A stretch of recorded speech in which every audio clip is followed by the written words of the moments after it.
اعوذ باللہ السمیع العلیم من الشیطان الرجیم بسم اللہ الرحمن الرحیم الحمد للہ الذی ہدانا لہذا وما كنا لنہتدی لولا ان ہدانا اللہ لقد جاءت رسل ربنا بالحق الصلاة والسلام على رسول المسدد المصطفى الأمجد المحمود الأحمد أبي القاسم محمد اللهم صل على محمد وعلى محمد والصلاة والسلام على أهل بيته الطيبين الطاهرين المعصومين المظلومين المنتجبين المنتخبين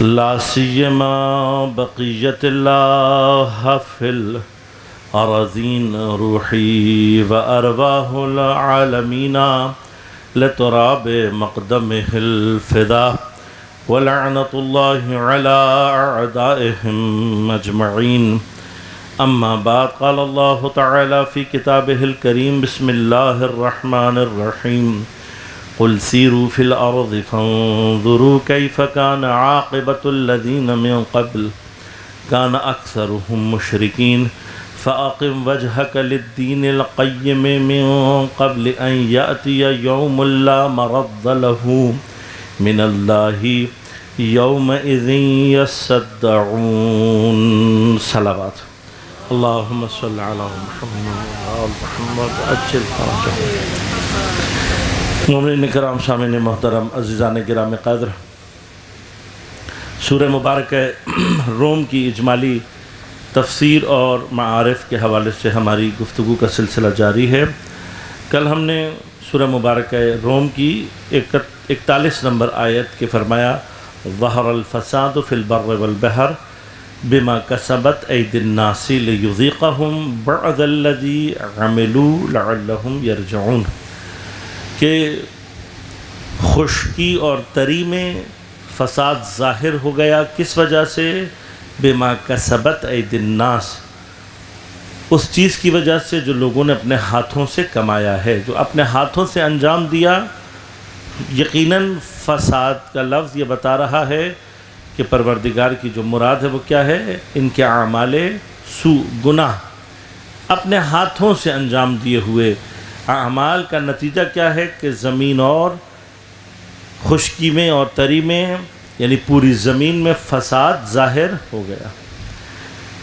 یہ جو ظاہر ہونا ہے فساد کا یہ کیوں ہے؟ لیذیقہم بعض الذی عملوا، جو عمل انہوں نے انجام دیا ہے ان میں سے بعض کا جو نتیجہ ہے اس کا ذائقہ چکھانے کے لیے ہے، اور اس کی بھی وجہ کیا ہے؟ لعلہم یرجعون، تاکہ شاید یہ پروردگار کی طرف رجوع کر سکیں۔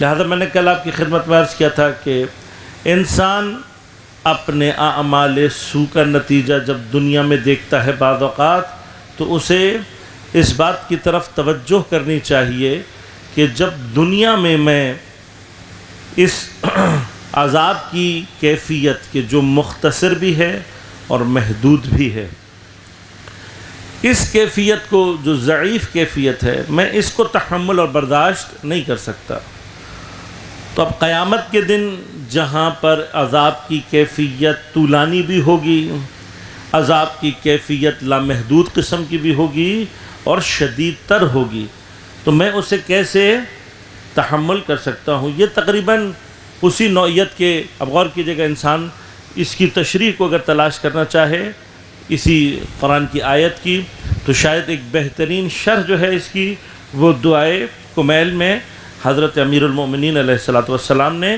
ارشاد فرمائی ہے۔ وہاں پر حضرت امیر نے مثلا دعائے کمیل کے اندر اس طرح کے جملے ارشاد فرمائے ہیں کہ پروردگار یہ دنیا کی جو کہ مثلا عذاب کی کیفیتیں ہیں، دنیا کا جو سختی ہے اس کی مدت مختصر سی ہے، اس کی کیفیت ضعیف سی ہے، لیکن جو قیامت میں تو نے عذاب کو رکھا ہوا ہے اس کا وقت بھی بہت طولانی، مدت بھی بہت طولانی، اس کا اثر بھی بہت زیادہ شدید۔ تو جو انسان دنیا کی مصیبتوں کو برداشت اور تحمل نہیں کر سکتا، وہ قیامت کے دن کیسے کرے گا؟ خود ہم سب کے لیے بھی اس کے اندر یہ ایک طرح کی تنبیہ ہے۔ اور میں نے عرض کیا تھا کہ جو کچھ بھی دنیا میں اس وقت فرض کریں کہ ہم کسی بھی نوعیت کی سختی دیکھ رہے ہیں، وہ بالآخر ہمارے اپنے ہی ہاتھوں کا انجام دیا ہوا عمل سو ہے، جس کا نتیجہ ہماری طرف پلٹ رہا ہے۔ لہذا ایک پورا کانسیپٹ ہے مکافات عمل کا بھی، لیکن یہیں پر اللہ تبارک و تعالیٰ نے ارشاد کیا۔ بعض اوقات لوگ سمجھتے ہیں کہ مکافات عمل میں جو کچھ بھی آپ انجام دیں گے اس کا تمام اثر دنیا میں آئے گا۔ نہیں، ایسا نہیں ہے۔ میں نے کل بھی اشارہ کیا تھا، بعض اعمال ایسے ہیں، چاہے وہ برے اعمال میں سے ہوں چاہے اچھے اعمال میں سے، کہ جن کے حقیقی اثر کو مٹیریلسٹک دنیا، مادی دنیا، ان کے اثر کو اصلاً ظاہر کرنے کی کیپیسٹی اپنے اندر نہیں رکھتی۔ ثانیاً خدا بند کریم کی رحمتوں میں سے ایک رحمت کیا ہے کہ وہ ہمارے تمام اعمال کا حساب کتاب دنیا میں نہیں کرتا، بلکہ موقع دیتا ہے، ہمیں فرصت دیتا ہے، توبہ کی فرصت بھی اسی دنیا میں دیتا ہے، حتیٰ انسان موت کے منزل تک پہنچ جاتا ہے۔ کل ایک برادر نے برزخ کا بھی ذکر کیا تھا، چونکہ قرار یہ ہے کہ دنیا ختم ہوگی تو قیامت شروع ہوگی، لہذا اس دنیا عالم مادہ اور اس دنیا عالم ملکوت کے درمیان کی جو کیفیت ہے اسے عالم برزخ کہتے ہیں، کہ جو انسان قبر میں بظاہر مر جاتا ہے، دفن ہو جاتا ہے، لیکن عالم برزخ میں ورود پیدا کرتا ہے، اس کی اپنی جنت ہے، اس کی اپنی جہنم ہے۔ اور اس کی جنت اور جہنم کا بھی فلسفہ یہ ہے کہ مثلا اگر کوئی شخص مومن ہے تو برزخ کے عذاب کے ذریعے سے پروردگار اس کو قیامت کے عذاب سے نجات دیتا ہے۔ اسی طرح سے کوئی کافر ایسا ہے، کوئی مشرک ایسا ہے کہ جس نے کوئی نیک اعمال انجام دیے تو قیامت میں اس کی جزا کا حساب کتاب پروردگار برزخ میں نمٹا دیتا ہے۔ لہذا جب قیامت برپا ہوگی انشاءاللہ سورہ مبارکہ واقعہ کی اگر خدا نے توفیق دی اور اگلے سال آپ کی خدمت میں تفسیر بیان کرنے کی توفیق حاصل ہوئی تو وہاں تفصیل سے عرض کروں گا۔ خود ایک اپنی جگہ موضوع ہے، قرآن کا جدا گانا الگ سے بھی اس پر بحث ہو سکتی ہے کہ جو قیامت کے اسماء قرآن میں بیان ہوئے ہیں۔ یہ جو اسامی ہے قرآن کی، ہر اسم جو ہے وہ قیامت کا وہ ایک خاص جہت رکھتا ہے، اس کے خاص معنی ہیں، اور ان سے پروردگار کی ایک خاص یعنی مقصد ہے کہ ہم قیامت کو ان چیزوں کے ذریعے سے پہچانیں، اچھی معرفت حاصل کر سکیں۔ جتنی ہماری قیامت کے عنوان سے معرفت مضبوط ہوگی، اتنی ہم اپنے اعمال کے اندر انسان کے خود بخود جو کیفیت ہے تزکیے کی اور اعمال کو پاک اور صاف رکھنے کی، وہ آٹومیٹیکلی شدید ہو جاتی ہے۔ یعنی گناہ کی طرف انسان کے تمایل، گناہ کی طرف انسان کی جرأت کی ایک وجہ اس کا قیامت کے اوپر جو ہے وہ ایمان ضعیف ہونا ہے۔ بس جس قدر ایمان قوی ہوتا چلا جائے گا اتنا خود انسان اپنے اعمال میں متذکر ہوتا چلا جاتا ہے، اتنا ہی محتاط ہوتا چلا جاتا ہے۔ لہذا اب قرآن ہمیں ارشاد فرما رہا ہے کہ جاؤ زمین پر سیر کرو، اور میں نے کل بھی عرض کیا تھا کہ سیر کا ہمیشہ ہمارا ہدف کیا ہونا چاہیے؟ انظروا، نظر کرنا، دیکھنا، تنبیہ حاصل کرنا، اپنے لیے بیداری کا سبب، آبزرویشن۔ اگر آپ سیر کے دوران کسی بھی نوعیت کی آبزرویشن کر رہے ہیں اور وہ آبزرویشن کا نتیجہ آپ کو خدا تک اور خدا کی یاد تک لے کر جا رہا ہے، تمام تفریح کے ساتھ آپ کی جو وہ سیر ہے وہ عبادت بن جاتی ہے، وہ شرعی حیثیت اختیار کر لیتی ہے۔ مثلا آپ سمندر کنارے گئے، جہاں پر آپ نے انجوائمنٹ کرنی ہے، وہاں تھوڑی سی دیر کے لیے، زیادہ نہیں، تھوڑی سی دیر کے لیے ذرا سمندر کے پاس کھڑے ہو کر اپنی نگاہ سمندر پر ڈالیں اور اپنے پروردگار کی قدرت کا ملاحظہ کرنے کی کوشش کریں۔ وہاں پر پیش آنے والے واقعات، ایک طرف ریت ہے، ایک طرف پانی ہے، اپنے آپ کو تھوڑی سی دیر کے لیے اس تصور میں ڈالیں کہ جہاں پر آپ کو خدا کی قدرت کا کچھ مظہر دکھائی دے، آپ اس طرف متوجہ ہو پائیں، تو یہی آپ کی سیر اور تفریح عبادت میں تبدیل ہو جاتی ہے۔ لہذا اب اللہ تعالیٰ ارشاد فرما رہا ہے سیر، اچھا بعض چیزوں کی طرف حکم دیا جا رہا ہے، سیرو جاؤ، سیر کرو، انظر نگاہ کرو، دیکھو، کیف کان عاقبۃ الذین من قبل، کہ تم سے پہلے لوگوں کی کیا عاقبت ہوئی ہے، ان کا اینڈ کیا ہے۔ میں نے اسی لیے عرض کیا تھا کل بھی کہ ان آیات پر عمل کرنے کا ایک اچھا طریقہ کیا ہے کہ ایک مناسب موسم میں آپ پکنک ارینج کریں اور لوگوں کو مثلا ہڑپا منجو دڑو لے کر جائیں اور وہاں پر لے جا کر ان آثار کو نزدیک سے دیکھیں۔ اس لیے یاد رکھیے گا کہ کچھ چیزوں کا جو ویژول ایفیکٹ ہے یا ان چیزوں کو نزدیک سے دیکھنے کا جو ایفیکٹ ہے وہ کبھی بھی تصویروں اور ویڈیوز کے ذریعے سے نہیں ہوتا۔ یعنی مثلا مثال ایک بات ہے، مجھے نہیں معلوم کہ آپ میں سے کتنے لوگوں نے مثلا جیسے لائیو تھیٹر کو کبھی ایکسپیرینس کیا ہو۔ اب لائیو جو تھیٹر ہوتا ہے اس کی مثلا پرفارمنس، اس کی جو ڈائلاگز ہوتے ہیں اور وہاں پر بیٹھ کر اس کو دیکھنا وہ ایک الگ ایکسپیرینس ہے۔ مثلا جیسے لوگ کہتے بھی ہیں اور یقیناً اس کے اندر کوئی ایسی کیفیت ہوگی کہ مثلا ایک ٹی وی میچ آپ ٹی وی پر دیکھ رہے ہوتے ہیں، اس کی ایک الگ کیفیت ہوتی ہے، لیکن آپ گراؤنڈ میں پہنچ کر مثلا اپنی آنکھوں سے دیکھیں، چونکہ یہ ایفیکٹس ہیں اور خدا یہ چاہتا ہے کہ ہم ان ایفیکٹس کو باقاعدہ فیل کریں۔ لہذا جب انسان اسی وجہ سے یعنی شاید اس زمرے میں قبرستانوں کی طرف جانا بھی شامل کیا جا سکے۔ تو ہمارے لیے ایک یہاں پر مطلب کراچی سندھ میں ہونے کا ایک فائدہ یہ بھی ہے، بالکل آپ کے بغل میں ٹھٹا اور مکلی کا قدیم قبرستان موجود ہے۔ آپ جائیں اور وہاں پر جا کر آپ جب کئی ہزار سال پرانے قبریں دیکھتے ہیں تو انسان ان کو دیکھنے کے بعد اس کا جو موت کی طرف یا انسان کی عاقبت کی طرف جو رجحان ہے وہ شدید ہو جاتا ہے۔ اب خدا یہ فرما رہا ہے یہاں پر کہ اب یہ بڑی یعنی خدا کی طرف سے جب کہہ رہا ہے کانا اکثرہم مشرکین، ان میں سے اکثر مشرک، یہ شاید میں نے پہلے بھی ایک دفعہ ذکر کیا تھا مطلب، لیکن ایک دفعہ دوبارہ دہرانے میں غالباً حرج اس اعتبار سے نہیں ہے کہ اگر ہم آثار قدیمہ کی طرف جاتے ہیں، آرکیالوجی کی طرف جاتے ہیں، تو تقریباً شاید مطلب ایک اندازے کے مطابق 100% آرکیالوجیکل جو سائٹس ہیں ان میں آپ کو بت پرستی کے آثار دکھائی دیں گے۔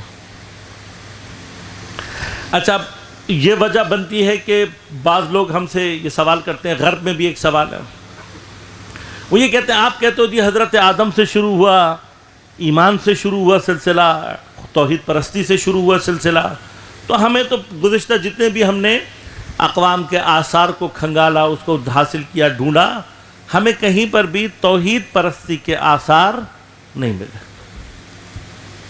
جہاں پر بھی ہمیں کوئی اثر ملا وہ کیا ہے؟ بت پرستی کا۔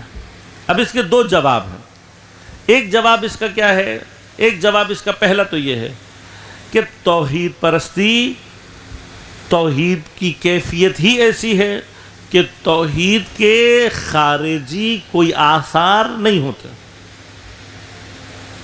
اب ہمیں تھوڑی سی دیر ان چیزوں کو سوچنے کی ضرورت ہے، یعنی جائیگاہ اور مقام کیا ہونا چاہیے چیزوں۔ مثلا شعائر دینی، ان کی تعظیم، ان کی تقدیس، ان کا احترام واجب ہے، ضروری ہے، کوئی انکار نہیں کر سکتا۔ اور کربلا کے شعائر جن میں مثلا علم ہے، ذوالجناح ہے، تابوت ہے، یہ ساری کی ساری چیزیں، روضہ مقدس ہے، اہل بیت اطہار، یہ ساری چیزیں کیا ہیں؟ یہ شعائر۔ سوسائٹی میں ہماری ایک جامع توحیدی، ایک توحیدی معاشرے میں ان کا مقام کیا ہونا چاہیے؟ ان کا مقام یہ ہونا چاہیے کہ ان کی نسبت معاشرے میں ایک شدید احترام اور عظمت کی کیفیت پائی جانی چاہیے، لیکن اس عظمت کی حد عبادت کی حد سے نیچے۔ اگر ان میں سے کوئی شے عبادت کے دائرے میں داخل ہو جائے یا انسان اس کو داخل کرنے کی کوشش کریں تو یہاں سے شرک اور کفر کے مراحل شروع ہو جاتے ہیں، جو اللہ کے ساتھ بھی ظلم ہے، شعائر کے ساتھ بھی ظلم ہے، اور یہ کام انجام دینے والا انفسہم علی انفسہم، اپنے نفس پر بھی، خود پر بھی ظلم کر رہا ہے۔ مقام اور منزلت ان کی جو ہے وہاں تک رکھا جائے، اس سے آگے نہ لے کر جائیں نا۔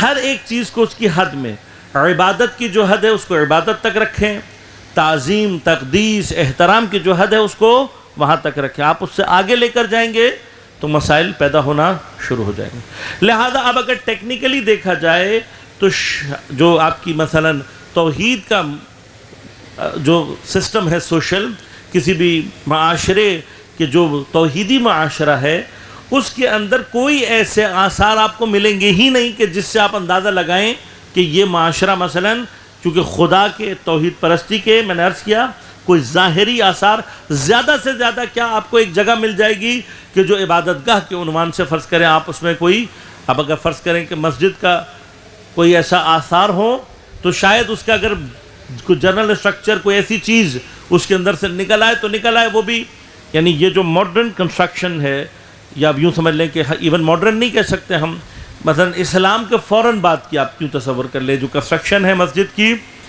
وہ اگر ہم اس کو یعنی یہ کہنا چاہیں کہ یہ سنتی کوئی طریقہ ہے، یعنی سنت پیغمبر سے اس کا کوئی ربط ہے، تو شاید نہیں۔ اس لیے کہ پہلی جو مسجد نبوی بنی اور جو ائمہ کے دور تک رہی، وہ ایک بڑی سادہ سی مسجد تھی جس کے اوپر چھپر ڈلا ہوا تھا اور اس کے اندر عبادات کو انجام دیا جاتا تھا۔ جب دین نے ملوکیت کے آثار اپنے اندر پیدا کرنا شروع کیے تو اس میں سے ایک اثر کیا تھا کہ جی بادشاہ صاحب جب مسجد بنا رہے ہیں تو وہ مسجد جو ہے وہ بڑی بنے، مثلا اس کے اندر جو ہے وہ قیمتی پتھر استعمال ہو، اور اب بادشاہ کیا کرتے ہیں، جو استکباری یا استحصالی قوتیں ہیں وہ ان چیزوں کے ذریعے سے عوام الناس کو فریب دینی دیتی ہے۔ یہ دینی فریب کا ایک طریقہ کار ہے۔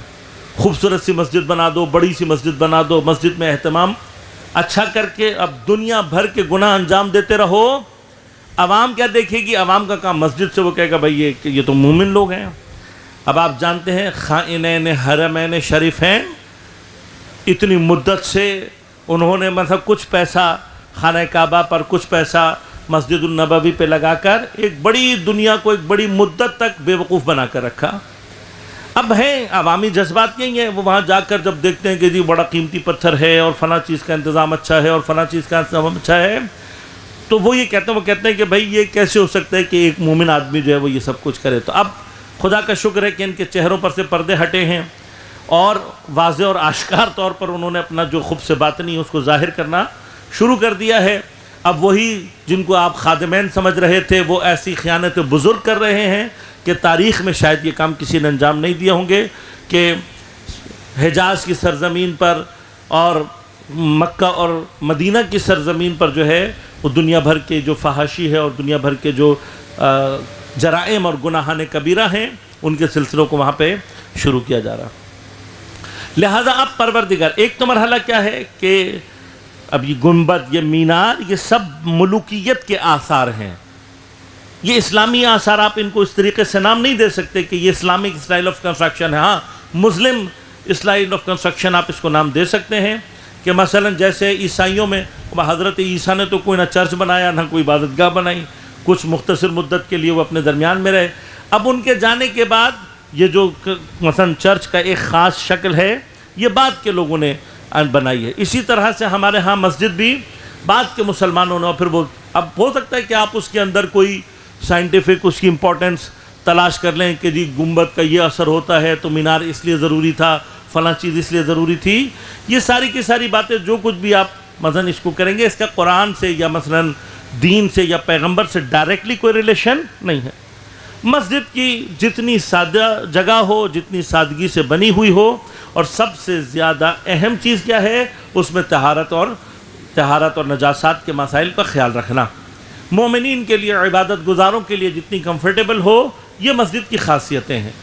لہذا اب اگر اسلامک پوائنٹ آف ویو سے دیکھا جائے تو توحیدی معاشرے کے اندر کوئی ایسی چیز ملے گی ہی نہیں کہ جہاں پر آپ کسی معاشرے کے مثلا آثار کو کھودنے کے بعد آپ کہیں کہ ہاں بھئی یہ اس سے پتہ لگتا ہے کہ یہ مثلا ان کا توحید سے کوئی تعلق، بابا اس کا کوئی تعلق نہیں ہے توحید سے، کسی بھی چیز کا کیا آثار ہے؟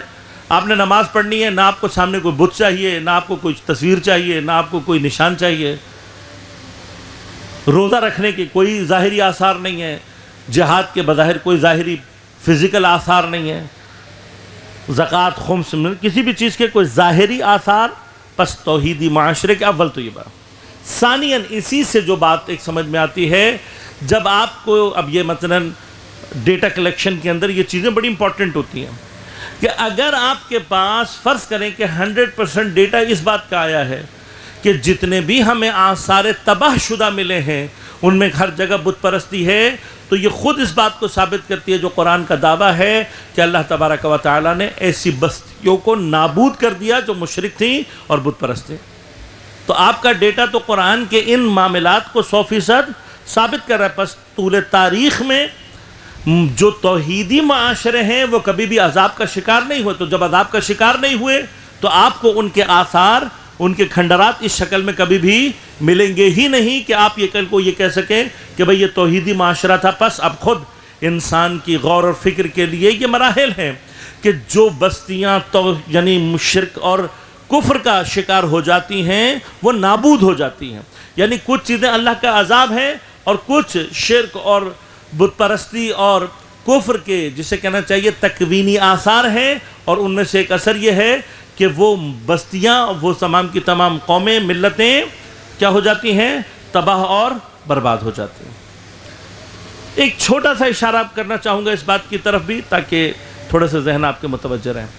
ہمسایہ جو ہمارا ملک جس میں بت پرستی اور یہ ساری چیزیں بڑی شدت کے ساتھ پائی جاتی ہیں، اسی بت پرستی، اسی کفر اور شرک کا جو اس وقت آثار اب نظر آ رہے ہیں وہ کیا ہیں کہ چونکہ ایک ایسا عقیدہ کہ جس کی اساس بہت ہی غیر عقلی اور غیر منطقی ہے، اب نتیجہ کیا نکل رہا ہے کہ آہستہ آہستہ ان کا اعتقاد تو ختم ہوتا جا رہا ہے. دوسرا ساتھ ساتھ امریکہ اور جو استکباری قوتیں ہیں ان سے اپنے آپ کو، ان کی غلامی کا اثر وہاں پر جو آتا جا رہا ہے وہ کیا ہے کہ جو ان کے آقا اور بادشاہ چاہتے ہیں، ان کے مالک جو چاہتے ہیں وہ اس کو پوری طرح سے اپلائی کر رہے ہیں.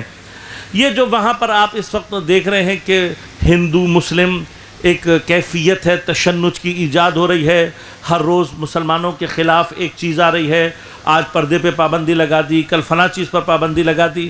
اچھا، اب ایک طرف اپنے آپ کو سیکولر کہنے والی یہ اسٹیٹ، اس کے یہ سارے اعمال اور افعال بتاتے ہیں کہ تم منافق ہو اور جھوٹے ہو. ٹھیک ہے، سیکولرزم کا مطلب یہ کہ تم اپنے دین میں آزاد ہو، باقی اپنے دین میں آزاد ہے، اگر وہ اپنے دین کو پر عمل کر رہا ہے تو تمہیں تکلیف نہیں ہونی چاہیے. یہ امپوزیشن تمہاری یہ بتا رہی ہے کہ تمہارا جو سیکولر ہونے کا بھی دعویٰ ہے وہ بھی ایک جھوٹا اور منافقانہ دعویٰ ہے. اچھا، دوسرے مرحلے میں آپ نے یہ سب کچھ کیا، اب آپ کے اپنے دین کی اساس ختم ہوتی جا رہی ہے. وہاں پر جو اب کیریکلم آنے والا یا آ چکا ہے اور وہاں پہ جو ایجنڈا اس وقت ویسٹ کا بڑی تیزی کے ساتھ عمل میں لایا جا رہا ہے کہ جس میں مثلاً بدترین گناہ ہوموسیکچولیٹی کے اور ان تمام چیزوں کے ان کو بشدت پروموٹ کیا جا رہا ہے. وہ ایک اصطلاح آ چکی ہے مارکیٹ میں اب LGBT وغیرہ وغیرہ، وہ ساری کی ساری جو چیزیں ہیں اب انڈیا میں اس کے اوپر بشدت کام کیا جا رہا ہے. لہذا میں ایک بڑی آپ سے جسے کہتے ہیں کہ درخواست کروں گا، گزارش کروں گا آپ سے، تمنا کروں گا آپ سے کہ بے شدت ان کے چاہے وہ 2 چند سیکنڈز کے ایڈ ہی کیوں نہ ہوں ان سے بے شدت پرہیز کریں. ڈرامے، فلمیں یا سوشل میڈیا پر اور چیزیں تو بہت دور کی بات ہیں. میں تاکید یہ کروں گا کہ حتیٰ اگر چند سیکنڈ کا کوئی ایڈ بھی ان کا آ رہا ہے تو اس سے پرہیز کریں. اس کی وجہ یہ ہے کہ ویسٹرن معاشرہ شاید اتنی شدت سے ان چیزوں پر عمل نہیں کر رہا اور اس کو پروموٹ نہیں کر رہا جتنی شدت سے ہمارے ہمسائے سے انڈیا سے اور اس کی فلم انڈسٹری اور جو سوشل میڈیا کا ان کا سیکٹر ہے وہاں سے ان چیزوں کو بے شدت پروموٹ کیا جا رہا ہے.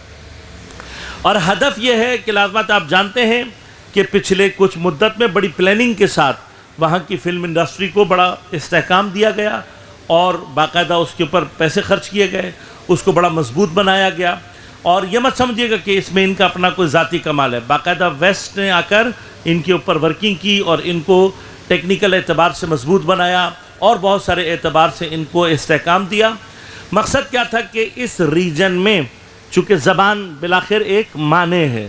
آج بھی مثلاً اگر آپ پاکستان میں انگلش فلموں کو مطلب اٹھا کر دیکھیں گے تو اس کی جو مطلب ویورز ہیں، اس کے دیکھنے والے ہیں، ان کی تعداد آپ کو بہت کم ملے گی.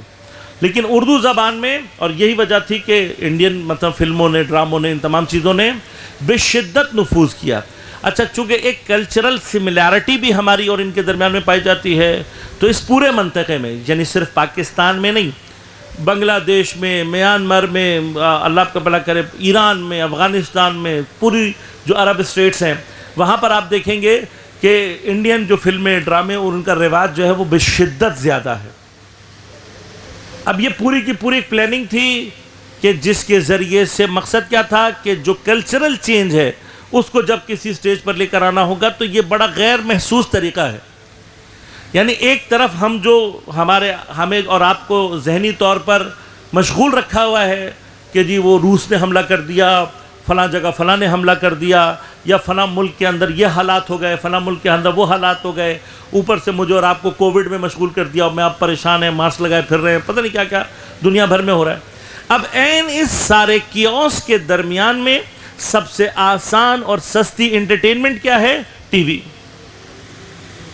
لہذا اس کو سستا کیا گیا، سبسکرپشنز کو آسان بنایا گیا، ہاں، تاکہ آپ جب ان تمام چیزوں سے اپنا بندہ گھر سے باہر نکل سکتا ہے، نہ آفس جا سکتا ہے، نہ دوستوں سے مل سکتا ہے، یہ سارے حالات ایجاد کیے گئے تاکہ آپ بالآخر تنگ آ کر آپ کہیں چلو بھائی ٹی وی لگاؤ. اور آپ نے ٹی وی لگایا تو لازمات ہے کہ اس وقت ٹی وی پہ جو چیز چھائی ہوئی ہے وہ ساری کی ساری انڈیا کا جو سوشل میڈیا اس کی ایک خاص کیفیت ہے. اب آہستگی سے وہ زہر آپ کے اندر اتر رہا ہے. مثلا آپ نے ایک ایسی کوئی فلم دیکھی، کوئی ڈرامہ دیکھا، کوئی ایڈ دیکھا جس میں ان چیزوں کو ہنسی مذاق کے ساتھ یا فلاں چیز کے ساتھ یا کہیں پر ان کو بڑا مظلوم بنا کر پیش کر کے ہمارے اور آپ کے ذہن میں آہستہ آہستہ ان چیزوں کی جو شدت ہے، ان سے جو نفرت کی شدت ہے، اس کو کم کیا جا رہا ہے تاکہ کل کو ہمارا اور آپ کا ذہن ان چیزوں کی طرف آمادہ رہے. اور یہ جو پلان ہے اس پر آہستہ آہستہ عمل کیا جا رہا ہے. اب واحد راستہ ہمارے پاس کیا ہے؟ البتہ اس سے آگے بڑھ کر یہ ہے، الحمدللہ مثلا ایران کے میڈیا نے بھی بہت اچھا کام کیا ہے. انہوں نے مثلا فلمیں بھی، ڈرامے بھی بہت اچھے اچھے بنائے ہیں. ایک انٹرٹینمنٹ ہے، ضروری نہیں ہے کہ آپ مجبور نہیں ہیں کہ آپ صرف اس سے استفادہ کریں، اور بھی چیزیں ہیں. اور خود پھر ہمیں اپنے معاشرے کے اندر جتنا اس وقت وہ ہمارے اوپر حملہ کر رہے ہیں اتنا ہی کم از کم دفاعی یا جوابی حملے ہمیں بھی کرنے چاہیے. اگر ایک طرف وہ معاشرے کو تباہ کرنے پر تلے ہوئے ہیں تو ہمارے کچھ جوان، ہمارے کچھ افراد آگے بڑھیں. اور یہ یاد رکھیے گا، دین کی خدمت صرف مثلا مجلس برپا کرنے سے، دیگیں چڑھانے سے زیادہ نظر، دیکھیں ہر زمانے کا نا اپنا ایک خاص مزاج رہا ہے، اس کو سمجھنے کی ضرورت ہے. مثلا فرض کریں کہ کربلا کے زمانے سے لے کر پچھلے 100 سال پہلے تک، تقریباً 1300 سال آپ اندازہ لگا لیں، 1350 سال، اس 1350 سال کا جو مزاج تھا، بلکہ میں اگر ایک دقیقوں میں آپ 1400 سال لگا لیں، آخری صرف 50 سال چھوڑ دیں آپ، 1400 سال تک کا جو ہمارا مزاج رہا ہے وہ ایسا تھا کہ آپ لوگوں کو کھانے کے ذریعے سے، اطعام کے ذریعے سے اور ان تمام چیزوں کے ذریعے سے اپنی طرف اٹریکٹ کر سکتے تھے. یہ تھا، سلسلہ ایسا تھا. لہذا اس زمانے میں نظر و نیاز کا زیادہ ہونا، ان تمام چیزوں کا زیادہ ہونا عقلی اور منطقی طور پر بھی سمجھ میں آتا ہے. لیکن اس 1400 سال کو آپ الگ کر دیں، یہ جو اگلے آخری 40-42 سال ہم نے اور آپ نے گزارے ہیں، ان 40-42 سالوں میں جو کیفیت ہے وہ تبدیل ہو رہی ہے. اب مثلا مثال نہیں دینا چاہتا، آپ یہاں پہ کھانا کھلا رہے ہوں گے، روڈ کے سامنے دوسرے کھانا کھلانا شروع کر دیں گے تو آپ کیا کر لیں گے؟ تو آپ کے محلے کی تازہ مثال ہے نا، آپ بھی کھانا کھلا رہے ہو، وہ بھی کھانا کھلا رہے ہو. انہوں نے کہا آپ شتر مرغ کھلاؤ گے، ہم بھی کھلا دیں گے. آپ پیزا کھلاؤ گے، ہم بھی پیزا کھلا دیں گے. آپ نے کہا کہ بھئی یہ مطلب صدقہ خیرات نہیں ہے، سب آ جاؤ، انہوں نے کہا بھی سب آ جاؤ. تو اب یہ مثلا کڑھائیاں دیں گے، ٹھیک ہے، لوگوں کو فائدہ ہو رہا ہے، ہمیں اس سے کوئی اشکال نہیں ہے، کوئی کھلانا چاہتا ہے اچھی بات ہے، خدا سب کو بہت ساری توفیقات دے. پاکستان جیسے ملک میں اس طرح کی نعمت کی اپنی جگہ ہے، لیکن ایٹ دی اینڈ نتیجہ کیا نکلے گا؟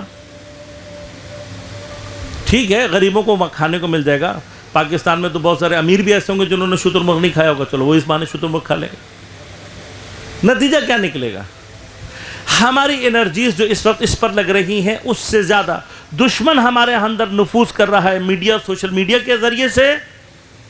اور ہم مثلا ریس لگائے ہوئے ہیں ابھی تک کہ تو نے اتنی دیگیں پکائیں تو میں اتنی دیگیں پکا دوں گا. عزیزان من، کیا اب جب معاشرہ، اب جب ہیومن جو آپ کی ریس ہے وہ سوشل اعتبار سے اور دوسرے اعتبار سے ایک نئے فیز میں داخل ہو رہی ہے، تو کیا ہمارے دین کو پروموٹ کرنے کے لیے، اس کو استحکام دینے کے لیے جو موجودہ ٹیکنیکس ہیں ان کے اوپر انویسٹمنٹ کی ضرورت نہیں ہے؟ دشمن جو ہے وہ باقاعدہ پلاننگ کر کے وارد ہو رہا ہے، وہ آپ کے پاس جو ہے وہ پلاننگ کر کے جو ہے وہ آپ کو نقصان پہنچا رہا ہے۔ اب ایک بچے کے عقائد اگر بالکل تباہ ہوں، اور یہ چیزیں میں معذرت کے ساتھ کہوں گا، لیکن آپ لوگوں میں سے جو لوگ امریکہ یورپ ہو کر آئے ہوں گے انہوں نے یہ چیزیں تجربہ کی ہوں گی۔ وہاں پر کئی افراد کے بارے میں اطلاعات ملے، جی جلوس کا پرمٹ ہے اور عزاداری ہے اور بڑی مجلسیں ہوتی ہیں اور فلاں ہوتا ہے، اور گھر کے حالات کیا ہیں؟ وہ بچہ بیچارہ یہاں سے اس کو شادی کر کے لے گئے تو پتہ لگا جی بیگم اپنے بوائے فرینڈس کے ساتھ پھر رہی ہے۔ اب اس نے سسر کو شکایت لگائی، اس نے کہا بیٹے آزاد خیال رہو، یہ آرتھوڈاکس طریقہ کیا ہے؟ تمہاری آنٹی کے بھی 8-10 بوائے فرینڈ ہیں۔ اللہ قوت۔ اب ایسی عزاداری، ایسا جلوس کا پرمٹ، ایسی عزاداری یہ آپ کو امام حسین تک لے کر جائے گی؟ گھر میں حالات یہ ہیں کہ آپ حلال حرام، اور اس لیول کا حلال اور حرام، تو کیا تعلق ہے آپ کا امام حسین سے؟ اس کا مطلب یہ پوری کی پوری جو عزاداری آپ انجام دے رہے ہیں یہ آپ کے لیے صرف ایک سوشل نارم ہے، یہ آپ کے لیے صرف ایک ایکٹیویٹی ہے، یہ جیسے عام دنیا بھر میں فوک لورز وغیرہ ایک روایتی کیفیات ہیں، بس اس سے زیادہ آپ کو اس سے کوئی تعلق نہیں ہے۔ جس عزاداری کا اثر انسان کے اپنے وجود اور گھر پہ نہ ہو وہ عزاداری صرف ایک رسم ہے، اور امام حسین کو رسمی عزاداری نہیں چاہیے۔ لہذا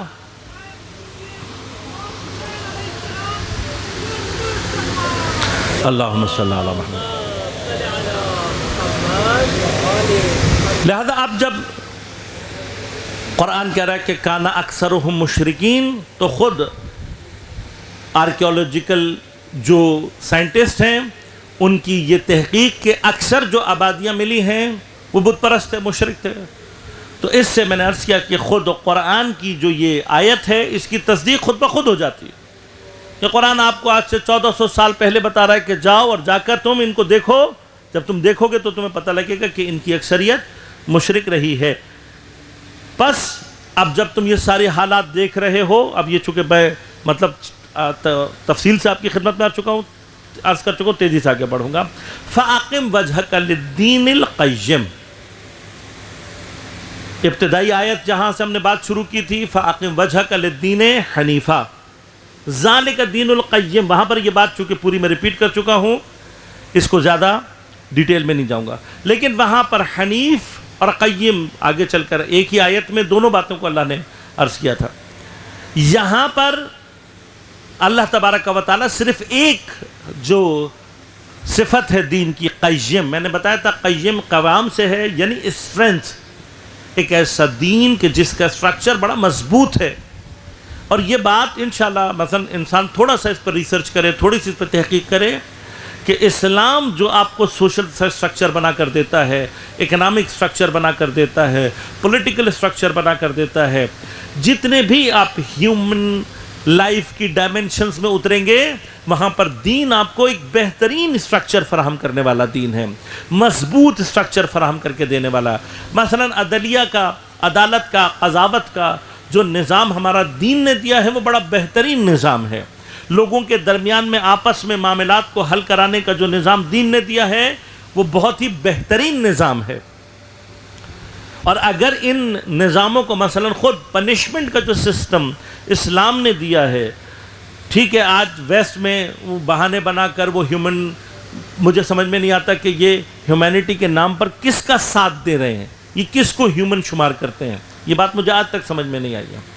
وہ آدمی جو سیریل کلر ثابت ہو گیا، وہ آدمی کے جو ایک کولڈ بلڈڈ مرڈرر ثابت ہو گیا، وہ آدمی کے جس نے بچوں پر رحم نہیں کھایا، یہ اس کو ٹھیک کرنے کے لیے وہ بندے جو کہ قتل ہو گئے، ان کے خانوادے، ان کی انسانی حقوق ان کو دکھائی نہیں دیتے۔ یہ جو اتنا شدید قسم کا مجرم ہے کہ جس کو انسانی عقل یہ کہتی ہے کہ اس کو 2 منٹ بھی معاشرے میں نہیں رہنا چاہیے، اس کے لیے ان کے انسانی جذبات بیدار ہیں۔ مقصد کیا ہے؟ بنیادی طور پر یہ ہیومینٹی کا فیک نعرہ لگا کر اس طرح کے درندہ صفت انسانوں کو تحفظ کیا جائے تاکہ انسانیت میں درندگی اور شدید ہو جائے.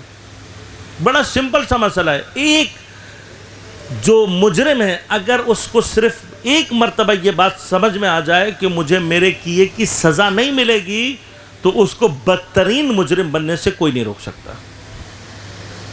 متاسفانہ ہمارا جو نظام ہے، پولیس، عدالت، سزاؤں کا جو سسٹم ہے، یہ سارے کا سارا جو غرب نے ہمیں دیا ہے، یہ بنیادی طور پر اسی درندگی کو، انسانوں کو درندہ بنانے کی تربیت گاہیں ہیں. یہ انسانوں کو سدھارنے کے لیے نہیں ہے. لہذا وہ کہتے ہیں کہ وہ جو بیچارہ ایک چھوٹا سا تالا توڑتے ہوئے پکڑا جاتا ہے، جب وہ کچھ مہینے ہفتے جیل میں آ کر آتا ہے تو بیچلرز کیا ہوا ہوتا ہے. پھر وہ اپنے بیچلرز کے حساب سے جو چوری انجام کر دے رہا ہوتا ہے، مزید کئی تالے کھولنے میں ماہر ہو جاتا ہے، پھر پکڑا جاتا ہے تو لمبی جیل میں جاتا ہے. 1-8 سال بعد آتا ہے تو ماسٹرز کر کے آتا ہے. پھر اس کے بعد دوبارہ وہ کہیں پکڑا جاتا ہے، پھر لمبی جیل میں جاتا ہے تو پی ایچ ڈی بن کر آتا ہے. یہ بنیادی طور پر یہ جو زندانوں کا سسٹم ہے، جیلوں کا سسٹم ہے، اسلام میں زندان کی جو کیفیت ہے وہ بڑی مختلف سی ہے. دین چور کو کہتا ہے ہاتھ کاٹو، فارغ کرو اسے. ایک مرتبہ کسی کا چوری کرنے پر ہاتھ کٹا ہو، میں دیکھتا ہوں وہ دوبارہ چوری کرنے کا ہمت کیسے پیدا کرتا ہے. قاتل میں پکڑا کیا ہے، ثابت ہو گیا، گردن اڑا رہا. آگا سامنے والے اگر معاف نہیں کرتے، قصاص، گردن کا بدلہ گردن، فارغ کرو. بہت واضح تھی. زنا میں پکڑا گیا ہے، اس کے ساتھ وہ سلوک کرو کہ اس کو تو چھوڑو، اس کی 7 نسلوں کو یاد رہے کہ زنا کرنے کا کیا نتیجہ نکلتا. اپلائی ہو جائے تو کیا ہوگا؟ درندگی کے ساتھ دین کا جو بیہیویئر ہے وہ درندوں جیسا ہی ہے. آپ اگر یہ سمجھتے ہیں مثلا بھیڑیے کو میں کچھ دن جو ہے وہ بسکٹ کھلا کر اس کو ہیومن دوست بنا سکتا ہوں تو یہ اشتباہ ہے. آپ اس کو جب ہیومن سوسائٹی میں جہاں اس کو بھوک لگے گی وہ آپ ہی کے بچے کو کھا جائے گا، اس لیے کہ وہ بھیڑیا ہے. تو جن کو قرآن کہہ رہا ہے کہ یہ بھیڑیے سے زیادہ بدتر ہے، اس کو ہیومن سوسائٹی میں باقی رکھنا کیا معنی رکھتا ہے؟ لہذا دین کے آپ کسی بھی ڈائمنشن کو اٹھائیں گے، ذالک دین القیم ایک بڑا اسٹرانگ سسٹم ہے، ایک بڑا اسٹرانگ دین ہے. اور یہ یاد رکھیے گا جب تک دین مبین اسلام اپنی اصل شکل میں باقی رہے گا، خود بھی باقی رہے گا، اپنے ماننے والوں کو بھی باقی رکھے گا. یعنی خود ہماری بقا اور ہمارا دوام اسی دین کے سائے میں ہے. لہذا ہم جتنے اپنے آپ کو دین سے نزدیک کریں گے، اور میں نے بارہا کوشش کی ہے کہ اس سال یہ بات آپ تک پہنچا سکوں کہ یاد رکھیے گا کہ دین پہ عمل کرنا نہایتاً آسان ہے. یہ جو ہمارے ذہنوں میں کبھی کبھار ہم سوچتے ہیں کہ اگر اسلامی نظام آ جائے گا چیزیں ہمارے لیے مشکل ہو جائیں گی، یہ شیطانی وسوسے کے سوا کچھ نہیں ہے. دین کا نظام اللہ نے اسٹرانگ بنایا ہے اور لوگوں کے لیے نہایتاً آسان بنایا. لہذا اگر دین پر عمل کیا جائے تو زندگیاں آسان ہو جاتی ہیں. خوب، پس تم اقم وجہک، میں تفصیل بیان کر چکا ہوں. یعنی کیا؟ اپنے وجہ، اپنے جہت کا اقامہ کرو. اقامہ یعنی کیا؟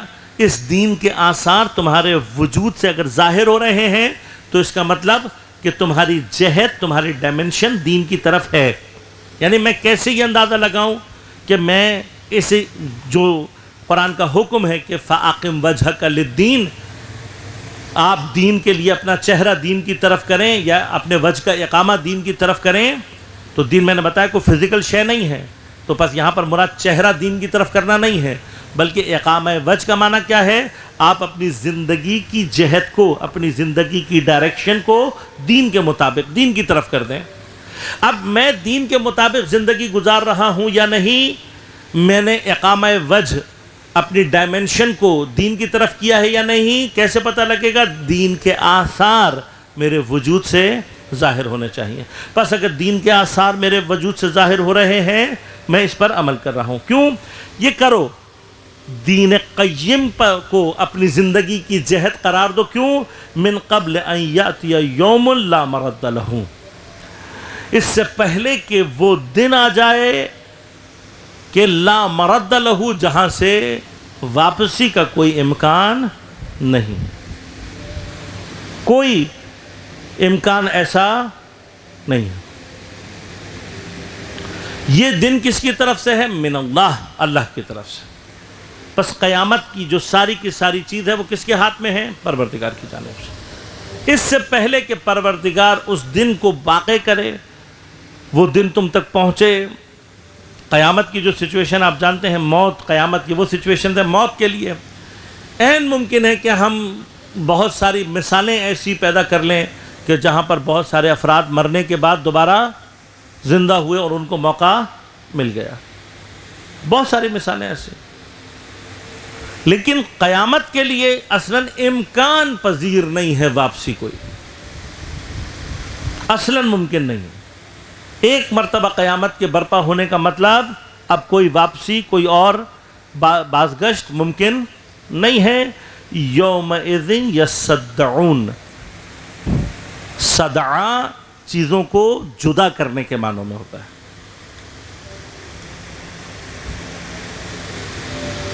باب افتعال میں جا کر یصدعون،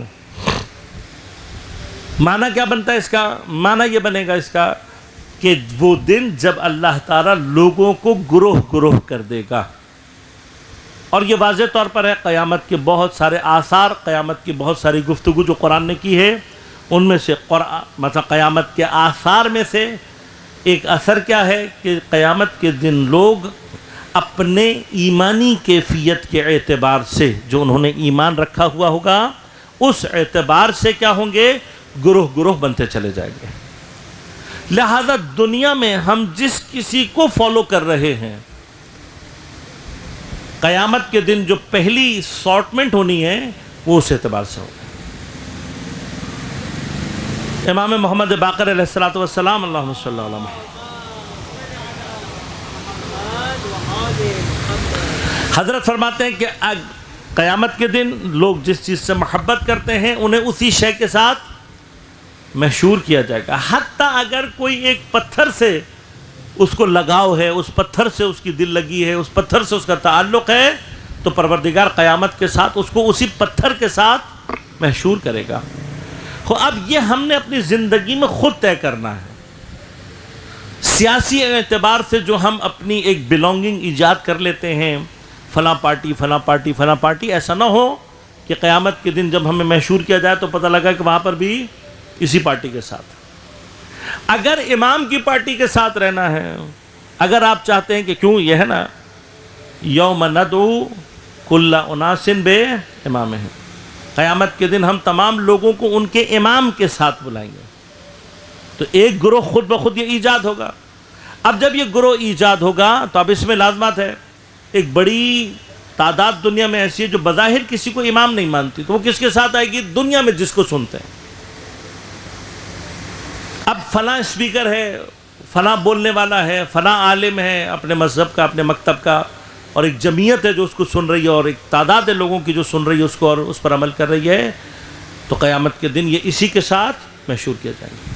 لہذا دنیا میں ہمیں کیا کرنا ہے؟ ہمیں یہ کرنا ہے کہ ہم یہ تلاش کریں کہ وہ کون سا اسپیکر یا کون سی بات کرنے والا شخص ہے کہ جو بجائے ہمیں اپنی ذات کے ہمیں امام کی طرف لے جانے والا ہو۔ مطلب یہ کرائیٹیریا میں بالکل اوپنلی آپ سے کہوں گا کہ آپ میرے بارے میں بھی رکھیں کہ بھئی مولانا صاحب اپنی طرف دعوت دینے والے ہیں، اپنی بات کی طرف بلانے والے ہیں، یا امام کی طرف لے جانے والے ہیں۔ اگر کہیں پر آپ کو ذرا سا بھی یہ شک شبہ ایجاد ہو کہ بھئی مولانا صاحب اپنی پبلسٹی زیادہ کرتے ہیں، اپنی باتیں ان کی زیادہ ہیں، ائمہ کی طرف کم لے کر جا رہے ہیں، تو آپ کو حق، یہ آپ کا حق دینی ہے، یہ آپ کا حق انسانی ہے۔ ہم سب کا حق انسانی کیا ہے کہ اصل حکومت ہمارے اوپر کس کی ہونی چاہیے؟ خدا کی۔ خدا کے بعد زمین پر ہمارے اوپر حکومت کا جو اصل حق ہے وہ معصوم کو ہے۔ اصل حکومت کا حق جو ہے وہ صرف کس کے پاس ہے؟ معصوم کے پاس۔ لہذا اگر ہم یہ چاہتے ہیں کہ قیامت کے دن اپنے امام کے ساتھ اٹھائے جائیں، تو ضروری کیا ہے کہ ہم دنیا میں اپنے آپ کو ان کی پارٹی والا بن کے رہیں۔ اب فرض کریں کہ مجھے اور آپ کو اللہ ظاہر کوئی ایسی پارٹی نہیں ملتی، تب بھی کم از کم مجھے اپنے طور پر یہ بات ذہن میں رکھنی چاہیے کہ میری اگر کوئی اٹیچمنٹ ہوگی تو وہ کسی ایسی تنظیم، کسی ایسے ادارے، کسی ایسے افراد کے ساتھ ہوگی جو زمین پر حکومت الہیہ کے قیام کی کوشش کر رہے ہیں، اور جن کا ہدف کیا ہے کہ امام کو غیبت سے باہر نکالیں، مثلا ان کو مدد کریں، ظہور کی طرف، اور امام کو وہ مقام دیں جو ان کا حق ہے کہ وہ آ کر کائنات پر حکومت کریں۔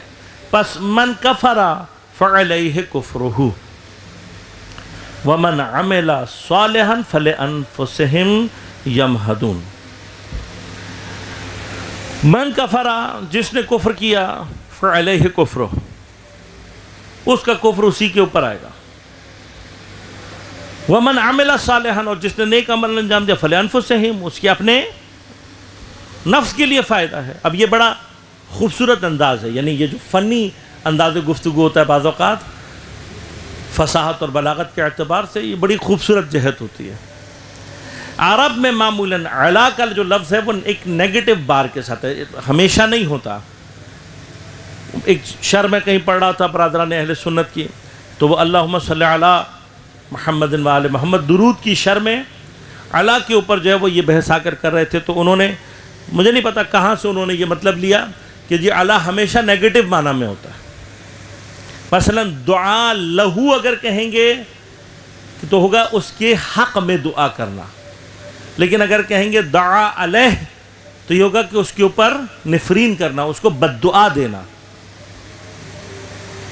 تو کہا کہ بھئی یہ صلوات تو بظاہر دعا ہے اور اس میں یہ علا آ گیا، تو بہرحال وہ اپنی جگہ ایک احمقانہ سی بحث ہے، اس لیے کہ علا کا ہر جگہ معنی نیگیٹو نہیں ہے، بلکہ اپنے آگے پیچھے سے معنی پیدا کرتا ہے وہ، کہ کہاں پر مثلا دعا علیہ، کسی کی گردن پر دعا چلی جائے، یعنی کوئی دعا کا اثر ہو، ایسا ہو کہ وہ کسی کے اوپر ایک بار لے کر آ رہا ہو نیگیٹو، تو بد دعا بن جائے گی۔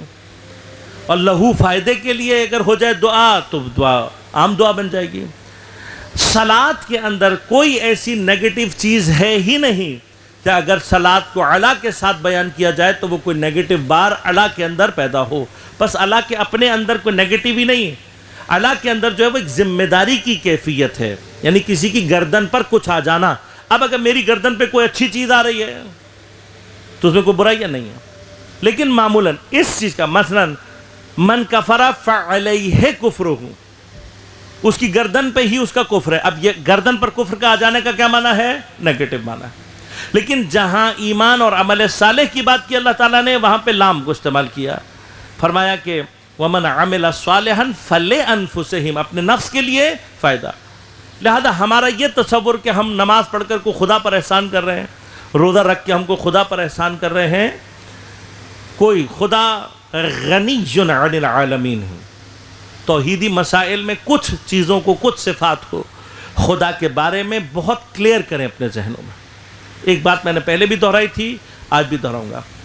یہاں پر ابھی جو مطلب بیان کر رہا ہوں وہ یہ کہ پہلی بات، خدا سے متعلق ہمیشہ یہ بات ذہن میں رکھا کریں کہ خدا غنی عن العالمین ہے، نہ ہمارا کوئی گناہ کرنا اس کو نقصان پہنچا سکتا ہے، نہ ہمارا کوئی نیک عمل کرنا خدا کو فائدہ، وہ ان تمام چیزوں سے غنی ہے، اسے کوئی چیز فائدہ یا نقصان نہیں پہنچا سکتی۔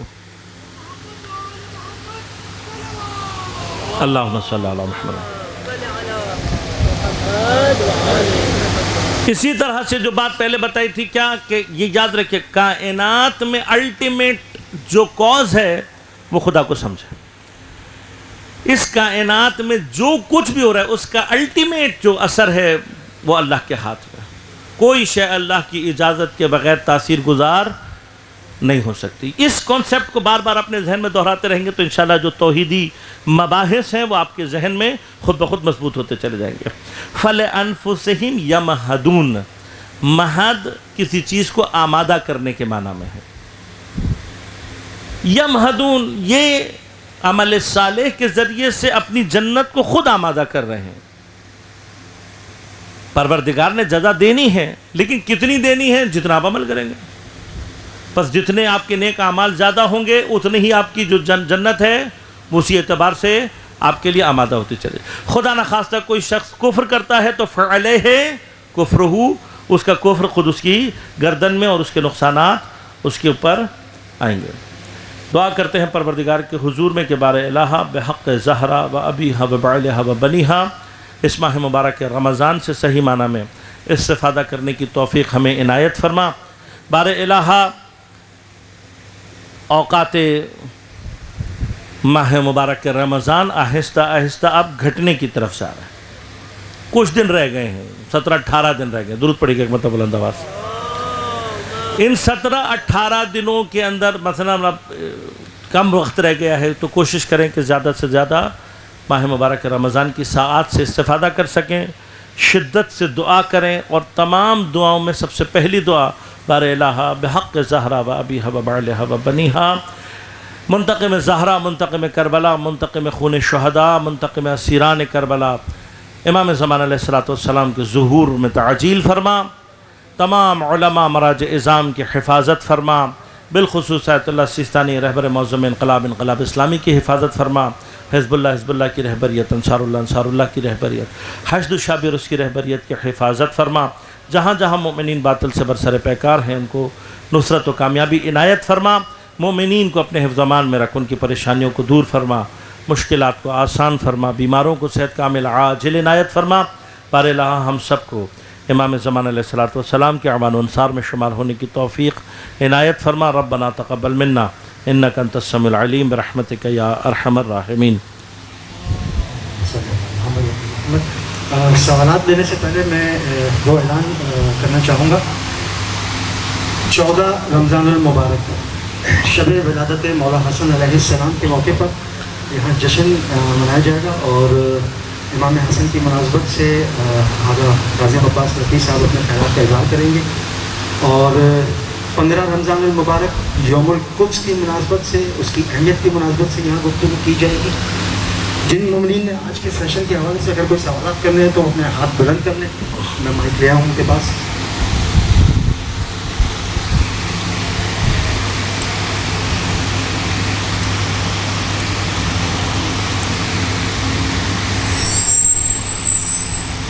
السلام علیکم۔ وعلیکم السلام ورحمۃ اللہ۔ آغا صاحب، جیسا آپ نے فرمایا کہ یہ مسجدوں کے اوپر اتنا کام کرتے ہیں، تو آپ کے اس بارے میں کیا رائے کہ آئمہ کے جو ہمارے روزے ہیں اس پہ بھی سونے کے دروازے بنائے جاتے ہیں اور تزئین و آرائش کی جاتی ہے، اس کا بھی کوئی توحید سے تعلق نہیں ہے؟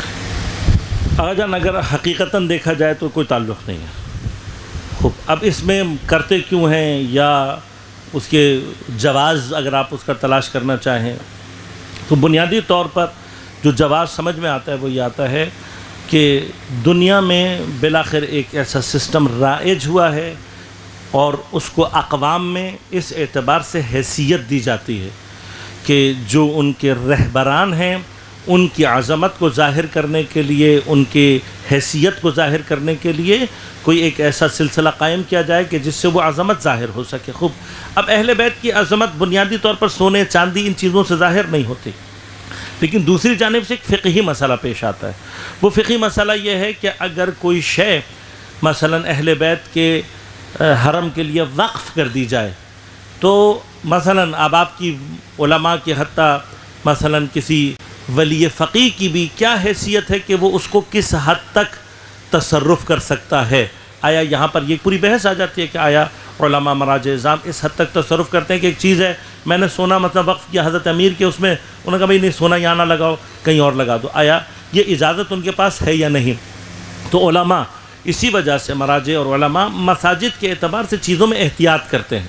آپ نے دیکھا ہوگا اب یہ ہماری مجبوری ہے، یہاں پر افراد کی تربیت کی ضرورت ہے۔ مثلا لوگ کیا کرتے ہیں کہ اپنے گھر میں قرآن نہیں پڑھ رہے، وہ سارے اٹھا کے لا کے مسجد کو وقف کر دیتے ہیں۔